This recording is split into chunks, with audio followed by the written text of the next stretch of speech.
Hello everyone, good morning সবাইকে। তো আমি সকাল সকাল রেডি হয়ে পড়েছি কলেজ যাওয়ার জন্য।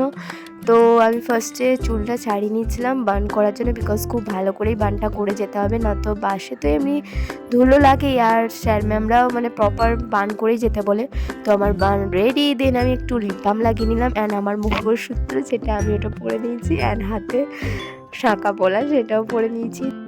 দেন আমি খেয়ে নিয়েছিলাম ছাতু শরবত, আর আমি তারপর আমার যে কোটটা আছে সেটাও পরে নিয়েছিলাম, আর তারপরে একটা কেক আর ফ্রুটি যেহেতু রাখা ছিল তো সেটাও আমি ব্যাগে নিয়ে নিয়েছিলাম। তো ফাইনালি আজকের ওয়েদারটা আমার মনের মতনই হয়েছে পুরো। তো আমি কলেজ অলরেডি পৌঁছে গেছি, আর যাওয়ার সময় প্রত্যেক দিন আমি শ্যাম মন্দির দর্শন করেছি, আর তোমরাও দেখে নাও শ্যাম মন্দিরটা। আজকে যেহেতু কলেজের এক্সাম চলছে তো ভিডিও করার মতন এমন কিছুই নেই, তাই আমি কলেজ থেকে বেরিয়েই ডাইরেক্ট ভিডিও করেছি। তোমরা দেখতেই পারছো আমি কলেজ থেকে বেরিয়ে গেছি।